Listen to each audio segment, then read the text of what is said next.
Após o carnaval, as aulas, o ano letivo, né, começou para valer, né? Retorno das aulas na rede estadual de ensino e em algumas escolas particulares também, que começam o ano letivo somente após o período de carnaval. E aí, hein, o que isso pode impactar na saúde das crianças? É sobre isso que eu vou conversar agora com o médico pediatra Dr. Mário Celso Schmidt, que está aqui com a gente. Bom dia, doutor. Muito obrigado pela visita. Bom dia, Jorge. Bom dia aos ouvintes da Itaberá. É um prazer, Jorge, sempre poder vir aqui conversar com você a respeito dos assuntos que dizem respeito à criança e às famílias das crianças, né? É verdade, né? É um assunto muito importante, a saúde infantil. Ainda mais num momento como esse, né? A gente vem, até estava falando há pouco com o Gabriel Cassol, que é o meteorologista do Alerta Blue, sobre essa oscilação de temperatura, né? A gente vem de uma sequência de dias muito quentes e na nossa região ainda a sensação do clima abafado, né? Faz isso aumentar mais e gera preocupação com a saúde também. E depois, repentinamente, a temperatura cai. Depois, repentinamente, a temperatura volta a subir de novo. E isso mexe com muito, a gente vê os prontos-socorros lotados, a busca por unidades de saúde crescendo cada vez mais, né, doutor? A instabilidade climática é um grande causador de doenças mesmo, né? E esse calor excessivo, só para ter uma ideia, Jorge, aumentou demais os casos de gastroenterite, quer dizer, diarreia e vômito, e o pessoal fala virose, e na verdade nem sempre é virose, né? Um calor de 38 graus estraga até o pão, né? É verdade, e a gente esquece disso. A gente esquece disso e come isso aí, e fica todo mundo, então, com esses sintomas de diarreia e vômito, que na criança, às vezes, é muito preocupante, porque a criança facilmente desidrata, né? O adulto até não tanto, mas a criança facilmente desidrata. Então a gente tem que ficar atento a isso aí mesmo, né? E aí vem o início do ano letivo em meio a tudo isso, né? O que gera uma certa preocupação, até porque muitas crianças levam alimentos para a escola. Isso mesmo. E tem toda uma série, né? Ou caminham pelo calor também, pelo sol. Então tem toda uma série de coisas que os pais precisam ficar atentos. E a Sociedade Brasileira de Pediatria, né, traz recomendações, inclusive, né, para os pais, para um retorno tranquilo em relação à saúde das crianças para as aulas, né, doutor? É verdade, Jorge. As crianças ficaram quase 2 meses ou mais de férias, dormindo até tarde, indo dormir mais tarde, acordando então mais tarde, se alimentando não de modo adequado, muita piscina, muita correria, férias, né? E de repente, um dia acontece o retorno às aulas, que muda um monte de coisa. Muda o horário de sono das crianças, o horário de refeição, o que comer, a organização do material a ser levado para a escola, o transporte até a escola, né? Cada vez mais complicado, muito carro na rua, muita moto, muita motocicleta. Agora inventaram umas motinhas que não faz barulho, então a gente não escuta elas em cima da calçada. As crianças acabam não percebendo muitas vezes na calçada, né? Então isso tudo é risco para as crianças e há uma preocupação sempre, Jorge, sempre, quem nos ouve, com a saúde infantil, né? Eu tenho dito no consultório, eu já escutei isso de gente mais importante que eu, que a criança é o futuro. O futuro desse país passa pela saúde integral das crianças, da qualidade de ensino que elas estão tendo, do desempenho delas como atividade física e boa alimentação, como eu falei, para que lá no futuro elas consigam dar um jeito nesta nossa vida meio complicada de hoje. Vamos começar aqui pelo primeiro, que é a adaptação ao novo esquema de horário, né? Para tirar as crianças da cama não é fácil, né, doutor? Dependendo da criança, e principalmente aquelas que iniciam, né, essa atividade escolar. Né? Uhum. Na verdade, assim, tem que regular sono. A criança, o escolar, não a criança pequenininha, mas a criança de 7 anos para frente, o ideal é que durma 8 horas de sono à noite. Mas é sono. Não vale contar a hora que vai para a cama. Porque se ele vai para a cama com o celular, ou com o tablet, e ele faz de conta que está dormindo e não dormiu ainda, não conta. Aliás, deve ir para a cama, de banho tomado, de ceia tomada, e vai dormir. Deitou e dormiu. Esse sono deve ser de 8 horas no mínimo. 8 horas no mínimo. Então, normalmente as crianças acordam ou vão para a escola 6, 6 e meia. Isso, mais ou menos. Volta 8 horas atrás, é o horário que ele tem que já estar dormindo na cama. 9, 10 horas provavelmente. Dormir cedo. Dormir cedo. E dormir bem. É. Acordar pouco antes de ir para a escola, se assear, né? Escovar dente, pentear cabelo, botar o uniforme, aquelas coisas. Tomar o café da manhã. É outra coisa importante, são 5 refeições diárias que o escolar deve fazer. O café da manhã, o lanche da manhã, o almoço, o lanche da tarde e o jantar. Não é? Essa alimentação equilibrada vai deixar a criança sadia e continuando o seu crescimento e o seu desenvolvimento. Isso é importante.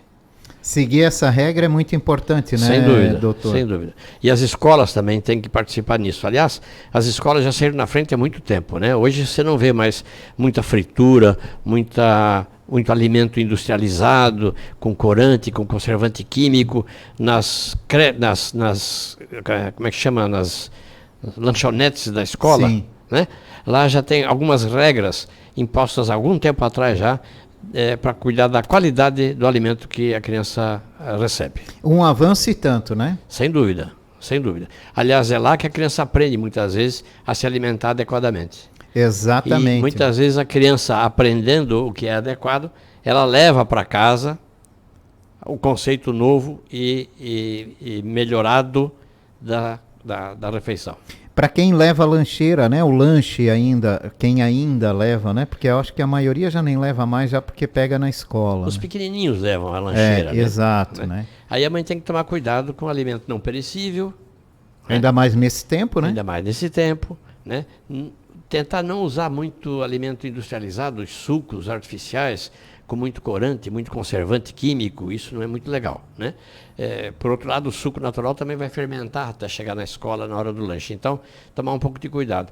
Quem não estraga mesmo é a água, né? Então a criança leva um lanche, um sanduíche, um pão, alguma coisa assim na sua lancheirinha e uma garrafinha de água. Acho que é o mais adequado. Peso da mochila, doutor? Boa pergunta, Jorge. Isso gera muita controvérsia e muita confusão. Mas tem uma regra bem legal. A mochila cheia não deve pesar mais que 10% do peso da criança. Então, se o menino tem 10 quilos, a mochila não pode pesar mais do que 1 quilo. Se o menino tem 30 quilos, 3 quilos. Uhum. Então, aí tem uma macete. Essa é uma regrazinha. Muito interessante. Pouca gente sabe disso. Então, os pais têm que diariamente fiscalizar o que está sendo levado para a escola. Se aquele livro que está lá é importante para aquele dia de aula. Então, tentar fazer com que a mochila tenha o estritamente necessário. E tem outra, cuidar da mochila. Tem umas mochilas que sozinha já pesa 2 quilos, né? Vazia. Ah, é verdade. Vazia ela já pesa um monte. Então, carregado ainda mais de livro e material escolar, isso vai ultrapassar os 10% do peso do menino e daí isso pode ter consequências não muito agradáveis. Outra coisa interessante é que a mochila tem que ficar acima da cintura. Botou a mochila no filho, o final da mochila tem que estar acima da cintura. Então ela fica bem adaptada nas costas da criança. Uhum. Então sempre atento a esses detalhes para que essa mochila não traga problemas para as crianças. O que as mochilas com excesso de peso ou mal conduzidas podem trazer de prejuízo para a saúde das crianças? Tem uma doença, Jorge, que é causada, dizem, por causa do excesso de peso da mochila, mas isso não é bem verdade, né? É a tal da escoliose. Então, a escoliose, a coluna torta, isso é uma doença que acontece nos jovens, nos adolescentes, é uma coisa que não depende muito do peso da mochila. Na verdade, não tem muita coisa a ver com o peso da mochila. Mas o fato é que a mochila não deve pesar mais que 10% do peso da criança. Sempre ter esse cuidado acima de tudo, né? A escoliose tem outras causas que não só a mochila. O trajeto agora, né, a gente já falou que tem que acordar, se alimentar corretamente, um bom café da manhã é muito importante, né, doutor? Ajuda, inclusive, na criança ser mais prestativa na escola, né? Ter mais atenção. Sem dúvida. Se ela vai para a escola com fome, a fome dá sono. Quem está com sono não aprende, não consegue aprender, então vai comprometer todo o trabalho da escola, especialmente no horário matinal, né? No horário da tarde até que nem tanto, mas no horário matinal sim, né? Então tem que ter esse cuidado mesmo de uma boa alimentação. E aí os cuidados do trajeto escolar, né? Do caminho entre a casa até a escola. Sim. As crianças vão a pé, às vezes, de bicicleta, muitas vezes, e quase sempre com os transportes escolares, né? Credenciados no município. Há que ter um pouco de cuidado com isso, né? As vans que levam as crianças têm algumas regras de trajeto, né? Os pais que levam as crianças nos carros devem levar as crianças acondicionadas no carro com cinto de segurança, no banco de trás, mesmo nos trajetos dentro da cidade. Né? Muitos acidentes graves ocorrem nos trajetos dentro da cidade. Né? Dentro da cidade. Não só na BR, dentro da cidade acontece também. Então, o respeito às leis de trânsito, aos cuidados do trajeto, no transporte da criança bem acondicionado no carro, isso é de suma importância. Né? Uma criança machucada por conta de um acidente de trânsito é muito sério. E a criança que vai a pé, o cuidado em atravessar as ruas com sinal apropriado para o pedestre, atravessar sempre na faixa de segurança, olhando e cuidando com quem está transitando, né? Às vezes o motorista do carro está desatento e acaba atropelando. Celular, né, doutor? Celular. O pessoal dirige e fica mandando mensagem, não dá certo, exatamente, né? Então acontece o atropelamento, que é uma coisa muito séria, né? Muito, de graves consequências acima de tudo, né? E o senhor falou antes também, né, desses veículos que agora não tem mais som, né? Não geram um alerta e hoje há muita calçada compartilhada, então o pessoal vem de bicicleta, vem de skate, vem desses patinete de motos e a criança vem brincando, vem alegre e distraída, né? Exatamente. Num local que deveria ser de segurança para ela, que é uma calçada, mas que é compartilhada e tem que ter mais atenção. Mas assim, a legislação que deveria regularizar esse tipo de veículo, por exemplo, acho que está em falta ainda, né? Porque esses veículos que não fazem barulho, estou dizendo, andam por qualquer local, eles não têm um local apropriado para andar. E de qualquer jeito, que é pior ainda. E isso tem uma velocidade muito interessante, então é perigoso mesmo, de fato, pode atropelar uma pessoa, né? E em cima da calçada, então é uma coisa meio sem nexo, né? Você está andando na calçada, em tese, você está seguro. Não, mentira, não está. É complicado isso. É muito. E a criança é distraída. Você sabe, Jorge, que uma criança de 3, 4, 5 aninhos, ela não enxerga o ônibus. Não enxerga? Não, porque o olhar dela está a 1 metro do chão, 90 centímetros do chão. Ela não olha para cima. Ela está olhando reto. Então ela olha por baixo do ônibus. Ou por baixo do caminhão. Agora o senhor olha como a gente tem que ter uma atenção redobrada com os nossos filhos, né? Nossos netos, né? Nesse sentido, né? São pequenos detalhes que muita gente não sabe e às vezes até cobra do menino, né? Você não viu? Você não viu? Não, ele não viu mesmo. Porque ele olha por baixo, né? Ele não era com a cabeça para ver o veículo grandão que está passando, né? E ainda mais com esses veículos elétricos agora, né? Esses nova forma de transporte. Isso mesmo. Que, de novo, né? Existem muitas calçadas compartilhadas, mas as crianças não entendem isso, né? E a gente tem que ir educando as crianças para essa necessidade de prestar atenção em placa ou mesmo na demarcação das calçadas, né? Para elas entenderem onde estão, mas criança brinca, né? Criança corre, é complicado. E qualquer choque de uma criança com bicicleta, ou seja lá o que for, pode gerar uma contusão mais séria, né? Um trauma muito sério. E você sabe, Jorge, quem nos ouve, a criança só aprende regras de trânsito depois dos 7 anos, 8, 9 anos. Então até lá... Não adianta tu ensinar... Ou cobrar um ensinamento. Ou cobrar, porque a criança não consegue entender isso. Ela não consegue aprender isso, a não ser numa idade um pouco mais avançada. Então, aos pais, né, fica aqui uma orientação nesse sentido, né, se os filhos caminham por calçadas compartilhadas, né, sempre fazer esse alerta, ou estar junto, ou ter alguém junto para poder fazer essa orientação, para evitar qualquer tipo de acidente nesse sentido, né? E a quem tem esses veículos também, né? Sim. Que tenha um cuidado redobrado com as crianças. Quem né? está usando esse tipo de veículo, respeitar o pedestre, né? Os pedestres não tem Mas como eu vou se falar para o senhor, aqui na Rua 15, a gente está falando da Rua 15, não é? Que já é estreito, a gente já vê pessoas passando de bicicleta numa velocidade não adequada, patinete e por aí vai, né? É complicado. Então é difícil, né, você buscar uma educação correta dessas pessoas.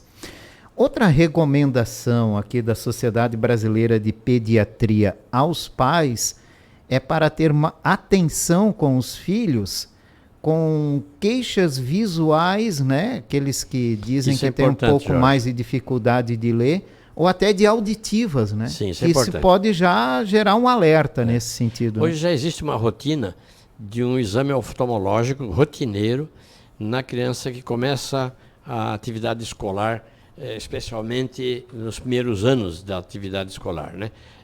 Não o jardim de infância, estou falando, mas estou falando da criança que já começa nos cursos de alfabetização, no período de alfabetização. Um exame oftalmológico, com um oftalmologista, então, de rotina, é bastante indicado. A criança que não enxerga direito, muitas vezes não queixa, porque ela nunca enxergou melhor. Então ela não sabe. Diferentemente da criança que não escuta. A criança que não escuta dá sinais de que ela não está ouvindo. Por exemplo, ela grita, fala alto o tempo todo, passa perto da televisão, quer aumentar o volume da televisão. São sinais indiretos. Criança teimosa, a mãe chama, ele não obedece. Ele é desobediente, doutor. É a queixa da mãe. Vai ver, o menino está surdo, não escuta. Então, ele dá sinais melhores do que a criança que não enxerga direito. O que não enxerga direito, muitas vezes não dá sinal nenhum de que não enxerga. Mas ele começa a ir mal na escola. Não enxerga no quadro, não enxerga a professora, não enxerga a letra que está fazendo, né? São sinais muito discretos. Já na criança que não ouve, os sinais são mais aberrantes. Dá para desconfiar melhor. Muitas vezes, então, não é porque a criança não tem atenção na escola, é porque tem alguma coisa tirando a atenção dele na escola. Sem dúvida. E os pais têm que ficar atentos a isso. Sim. Pode não perceber em casa e os sinais podem aparecer na escola, por isso é bom. E hoje os profissionais da educação estão mais preparados para perceber isso, doutor? Ah, sim. Não raro a mãe vem no consultório, porque a professora falou, doutor, que o Joãozinho está assim assado. A professora que viu, entendeu? Muitas vezes a mãe no convívio diário, aquilo é uma coisa que se torna normal e a mãe não percebe, eventualmente, a dificuldade auditiva ou a visual, né? É importante. Doutor, agora um item que é muito polêmico, né? Que gerou de novo polêmica essa semana, na semana passada, que é a questão do cartão de vacinação. Alguns municípios, entre eles Blumenau, né, liberaram, por exemplo, aos pais definirem se vacinam ou não as crianças contra a Covid, ou tirando a obrigatoriedade de ter a vacinação contra a Covid. Ontem o STF derrubou isso, né, e exige que a obrigatoriedade da vacinação contra a Covid também. Por que é necessário a caderneta de vacinação em dia, doutor?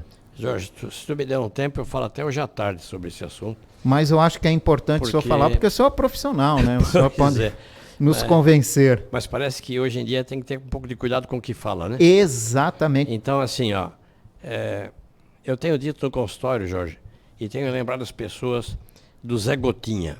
Lembra do Zé Gotinha, Jorge? Meu, se lembra. O que era aquilo? Era um sábado de festa. Todo mundo ia levar o filho para tomar as gotinhas. E quem não levava o filho para tomar as gotinhas se sentia culpado. Todo mundo levou. Isso. Ele não pôde levar. Era festa. As famílias têm que ser convencidas da validade de vacina e não obrigadas a fazer vacina, Jorge. Elas têm que ser convencidas com uma saúde pública adequada, valorizada, que se dá o respeito, que atende bem as pessoas quando vão no posto de saúde. Isso vai fazer com que os pais vacinem as suas crianças. Não é obrigação. Não é porque é na marra, com o perdão da palavra. Isso não funciona. Isso não funciona. E o prefeito, aqui pelo menos de Blumenau, ele não proibiu a vacina. O que ele deixou de exigir é que a criança documente que tomou vacina. Tem crianças que não se vacinam, Jorge. Eu tenho uma família que me consulta que não dá vacina nas crianças, nenhuma vacina. Porque é da religião deles, é do comportamento deles, eles não dão vacina. Qual é a minha tarefa de médico? É convencê-los da validade da vacina, mas jamais obrigá-los. Eu não posso obrigar você, Jorge, que leva o teu menino no meu consultório com amidalite, que ele tem que tomar um benzetacil. Eu não posso te obrigar a isso. Eu tenho que te convencer a isso. Ora, as pessoas têm que ser convencidas da validade das vacinas. Até porque essa história do Covid começou a atrapalhar o resto das vacinas. E a gente vê pelos índices de vacinação que caíram assustadoramente. As pessoas não acreditam mais. Imagina voltar a ter sarampo nos meninos. Imagina as crianças com paralisia infantil de novo. Isso é crime. A sequela de uma paralisia infantil é terrível. É terrível. E nós acabamos com a paralisia infantil no país, nós acabamos com ela por conta do Zé Gotinha. Isso. Festa. Então vamos fazer festa para os pais se sentirem seguros e levarem seus filhos para vacinar. Por último, eu conversei lá atrás com o Dr. Lanzarin, meu amigo, secretário de saúde, eu não sei se ele é ainda. Ainda é, até o final de março é. E discutindo com ele a respeito da obrigatoriedade do cartão de vacina. Não funciona isso. Não funciona. Se eu sou obrigado a fazer uma coisa, eu vou me rebelar. Alguém tem que me convencer. Aí eu conversei numa boa com o Lanzarin, que é meu amigo, e conversamos um pouco, mas eu não consegui demovê-lo da ideia de não exigir o cartão de vacina. Até porque, se a criança não é vacinada, ela não pode ir para a escola, então? Quem responde? Não, né, doutor? Quem responde essa pergunta? Não, a Constituição não diz que toda criança tem direito à escola. Então, essa confusão gerada, por quem eu não sei, também não quero saber, é que está levando a essa diminuição da acreditação nas vacinas. Isso é muito sério. Isso é muito sério. Pois é, né? Agora, o problema de tudo isso foi que isso virou um embate político, né? E lamentavelmente, né, isso começou a crescer mundialmente falando, né, com a Covid, porque a Organização Mundial de Saúde chama atenção para a queda de índice de vacinação no mundo todo. Sim.